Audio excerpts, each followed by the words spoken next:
Hi guys, welcome back to RUE MORGUE TV. I am executive editor Andrea and I have with me here my co-host of the Faculty of Horror podcast, Alexandra West. Hello. And she is my guest host once more for a segment we call Versus. So Versus is a segment that we pulled straight from the pages of a magazine. It's a segment where two people discuss a contentious topic in horror movies. And today I've brought Alex in and we're going to discuss something that's kind of contentious. I think it's something that horror fans like to talk about, is how we feel about Americanized remakes of horror movies.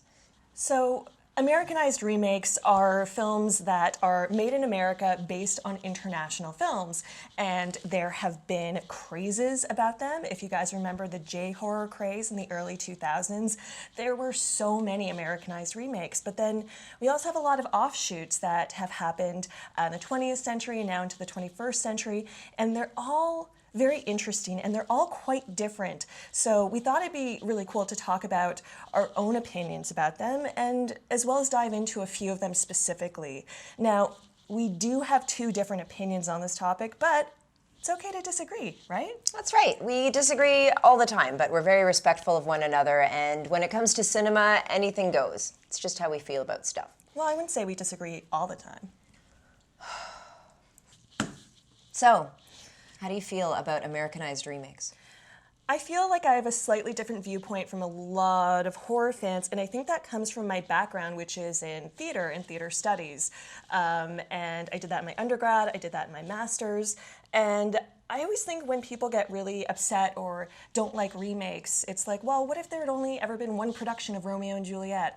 What if there had been one production of Henrik Ibsen's A Doll's House? We'd be losing so many amazing pieces of art, because I think the stories we tell should evolve and they should be reinterpreted by different cultures and different communities all over the world. And so that's why when a horror remake comes about, especially an Americanized one, I don't always fall in love with it, but I'm always really intrigued to see what they do. Mm-hmm. So I'm always game for one. Mm-hmm.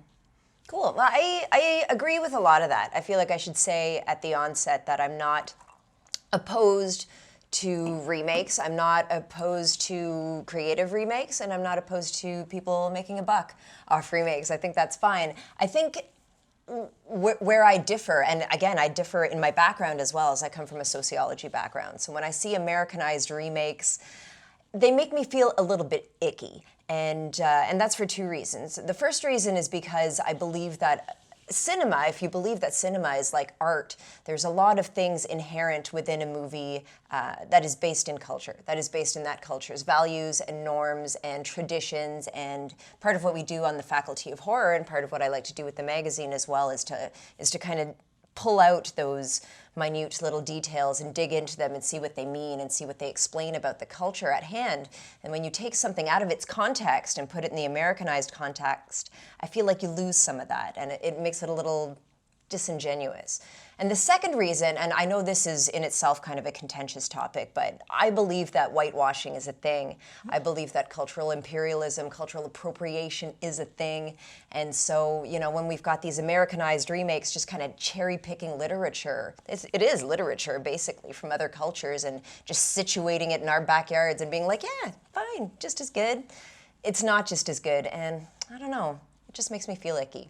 And I think those are really great and important points to consider. And right now, Hollywood, the American and North American film industry, is in the midst of a huge reckoning between dealing with inclusivity and the Me Too movement, things like that. But I think it's also important to remember that when we talk about Americanized remakes, there are remakes in other cultures. Like I was just reading about the Hindi remake of Oculus. So there are a lot of other cultures that are taking American stories or North American stories and remaking them.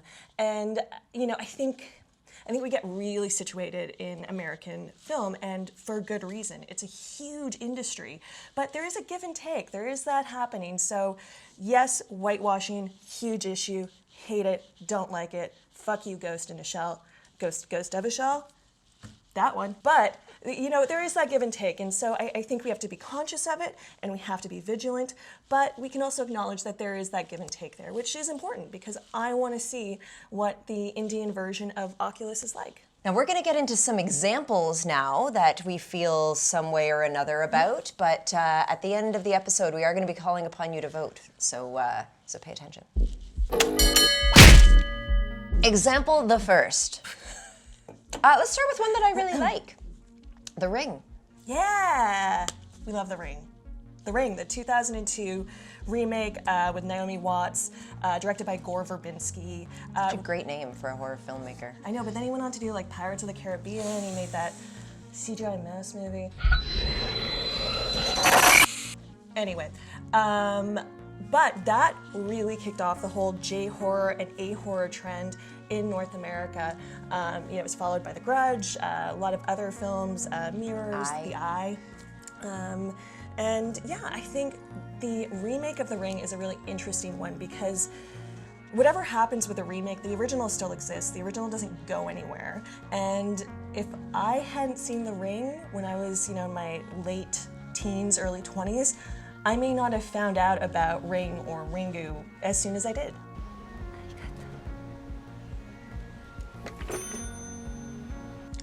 Maybe, yeah, no, that's true. I quite like The Ring. I think it's one of the more successful Americanized adaptations. I feel like they brought American norms into this film. You know, the original has a very different tone, it has a very different style of scares, and so I do feel like the Americanized remake is Americanized in the purest sense of the word.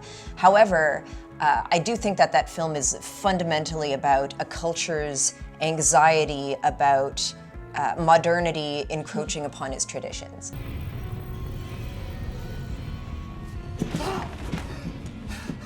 And so just there from ground zero, when we're talking about Japan, this is a very ancient culture. This is a very ancient tradition that it's fair to have anxiety about modernity wiping that away. And I think that's something that in the American context, it doesn't resonate as strongly, nor does the film really address that. And another thing that the film doesn't actually address is that the ghost in The Ring is a very culturally significant ghost within Japanese folklore. It's a Yurei ghost, and if you do some research on it, like the white garb and the hair in front of the face, I can show you. It's just like God! Oh no! Anyway, that is a ghost. That is a figure that has significance in the history of Japan. And when they brought it over to America, they just used the same looking ghost because she was kind of freaky looking, and they didn't, I don't know, they didn't adopt something more specifically American. Like, that's the kind of the purity of the story that I'm talking about. Well, I think that, an issue of modernity and The Ring, I think what The Ring, the American version, did was it really addressed the American fear of the dissolution of the nuclear family. You have a single mom, you have a kid who's basically raising himself, a hot photographer dad who's kind of around. There's so much anxiety in American storytelling about the death of this family and the death of the family of the American dream that I think there's actually an interesting parallel to what was going on in Japan. And again, America is a lot younger country. So you need to find those things to transpose into a new story. And as to your point about the ghost, I think that's a really great point. I would say, I think that, yes, there's a huge lineage to the ghost in Japan and what they all mean and their different types, but I think in the American remake, what you see is we're just scared of something. There's something terrifying about a female ghost crawling towards you. I know that really gets me. And so maybe I don't need the entire history of it, but I can still enjoy it and I can still get that scare, and isn't that what we go to a horror film for? So vote, let us know below if you agree with me or with Alex. Either way, you're good, except you're wrong if you agree with her. Why don't we talk about Funny Games? Okay. Yeah. Funny Games is a $15 million dub track.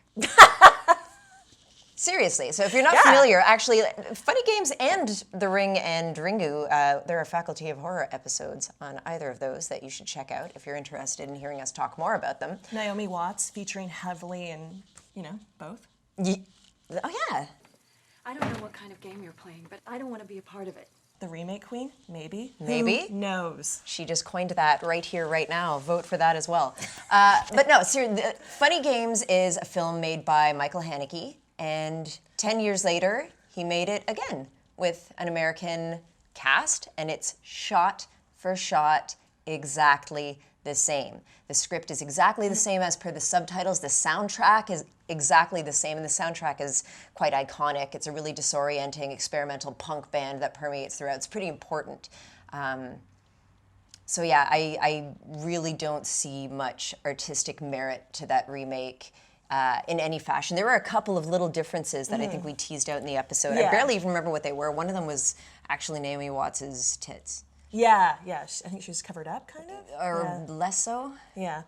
Anyway, go to iTunes, download Faculty of Horror. So I think this is a good film to talk about artistic merit in film and how I don't think films are made for an altruistic value.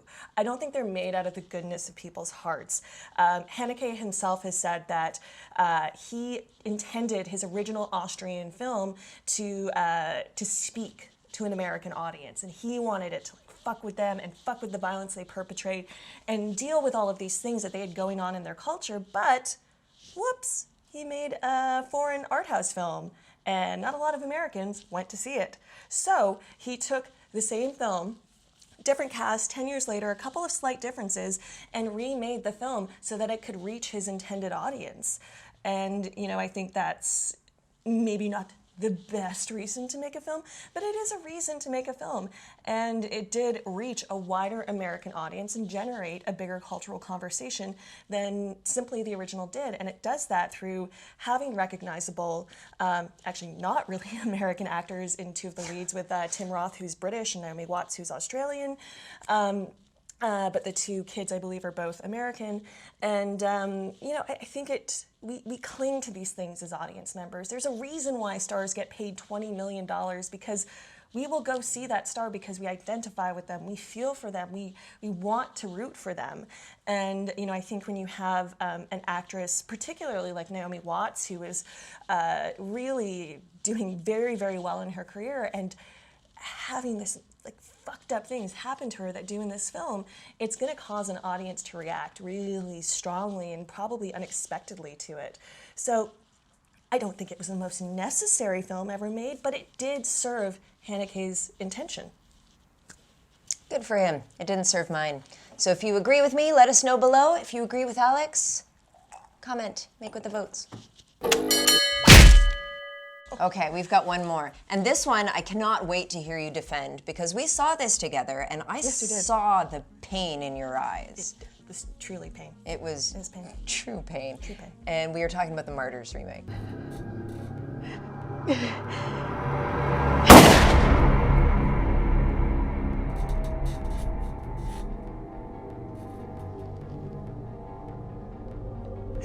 I'm sorry. 2015, I believe, the Goetz brothers. Where are they now? And why? Who cares? Because that movie. So, I think this is an absolutely fascinating film, and the way I could defend it is that so many people called Pascal Laguerre's original film Martyrs, which we both really love, indefensible, inexcusable, terrible, all of these things. But I think the American remake solidifies how important, how true, how unrelentingly powerful that film is, simply by being inept. He told me how perfect I was. He told me that I was the one that they'd all been waiting for. So, You're saying its value is in that it makes the original look good? I am. Come on. You guys aren't letting that go. You've seen this movie, right? no, they haven't. No one saw it except us. It's not even worth seeing to hate watch, I wouldn't say. If you're a fan of the original, it is worth watching to see how wrong they get it. And I think, Martyrs is a tough film. The original film is so tough, but it is so singular. And I think that is worthwhile. And these films of the new French extremity come out of France. They come out of the history, they come out of the pain, they come out of the horrible things that have happened within that country. And then you have an American remake in a country that has had, I'd say, equally awful things happen within its borders, and they can't fucking reconcile it. They can't. Are you make making that my artistic point leap. or yours? No, I'm just saying it makes the original better. Well, I'll leave it to you guys to make sense of that. Is she arguing for or against Americanized remakes? That's what we're discussing, and we look forward to hearing from you. Do you have any closing words? Vote for me. Oh, me. Ah, no, me. no. Not me. We still friends? Cheers. So this has been really nice. Thank you so much for having me on RUE MORGUE TV. I feel very special to be part of this. Yes. And Thank all you so this. much for coming. Thanks for joining us. Don't forget to like and subscribe and vote. And we'll see you next time. And I don't do shots, and I'm gonna do this. You can attest to this. Cheers. I don't do it. I'm gonna vomit. I'm gonna.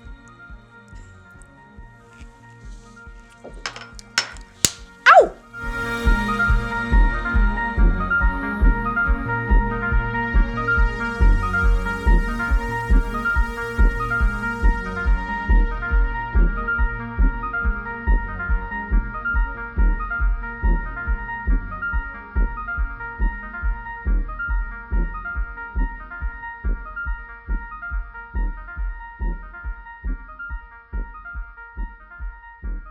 Oh, it tastes like. It has a water aftertaste. It really does. It's water. It's not that strong. I was embellishing. No, but it hits hard.